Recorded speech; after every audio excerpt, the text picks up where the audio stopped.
এই গরমের তীব্রতায় ভীষণভাবে তৃপ্তি পেতে অবশ্যই কাঁচা আম দিয়ে এই রান্নাটা একবার হলেও তৈরি করে খেয়ে দেখুন। রান্নাটা তৈরি করার জন্য একটা কড়া বসিয়ে প্রায় 4 চামচ মতো সাদা তেল দিয়ে দিলাম। তেলটা গরম হয়ে গেলে 2 পিস মাছকে ভালো করে ধুয়ে নিয়ে নুন হলুদ মাখিয়ে রেখেছিলাম মাছকে তেলের মধ্যে ভাজতে দিলাম। একদিকে মাছ ভাজার সময় অন্যদিকে আমি একটা মশলার পেস্ট তৈরি করে নেব। আমি এখানে কাঁচা আম থেকে 4 ভাগের করে কিছুটা নিয়ে নিয়েছি।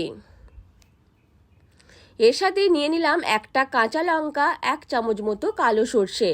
অল্প একটু জল দিয়ে কাঁচা আম, সর্ষে আর কাঁচা লঙ্কাকে বেটে নিচ্ছি। আপনারা চাইলে মিক্সিতেও বেটে নিতে পারেন। বেটে নেওয়া হয়ে গেছে। অন্যদিকে মাছকে 2 পাশটা ভালো করে ভেজে নিয়ে তেল থেকে তুলে নিচ্ছি। বাকি তেলের মধ্যে দিয়ে দেব অল্প একটু কালো জিরে ফোড়ন আর দিয়ে দেব একটা শুকনো লঙ্কা। কয়েক সেকেন্ড ফোড়নটাকে ভেজে নিচ্ছি। ভেজে নেওয়ার পর 250 গ্রাম কুমড়োকে একটু লম্বা টুকরো করে কেটে নিয়েছি। বাকি তেলের মধ্যে কুমড়োকে দিয়ে ভেজে নেব। ঠিক এইভাবে লম্বা টুকরো করে কেটে নিয়েছি। তেলের মধ্যে কুমড়োকে দিয়ে কিছুক্ষণ ভেজে নিচ্ছি। প্রায় 1 মিনিট মতো এইভাবে নাড়াচাড়া করার পর 1 মিনিটের জন্য লো ফ্লেমে ঢেকে রেখে দেব। তাহলে কুমড়ো অনেকটা ভালোভাবে ভাজাও হয়ে যাবে আর সেদ্ধও হয়ে যাবে। ঢাকনাটা খুলে দিয়েছি। কুমড়ো ভালোভাবে ভাজা হয়ে গেছে। এইবার এর মধ্যে দিয়ে দেব কাঁচা আম, সর্ষে আর কাঁচা লঙ্কার পেস্ট। এই মশলাকেও কুমড়োর সাথে মিশিয়ে নিয়ে ভেজে নিচ্ছি। কিছুক্ষণ ভেজে নেওয়ার পর এর মধ্যে দিয়ে দেব পরিমাণ মতো জল। তার আগে দিয়ে দিলাম পরিমাণ মতো নুন আর দিয়ে দেব অল্প একটু লঙ্কা গুঁড়ো, হলুদ গুঁড়ো।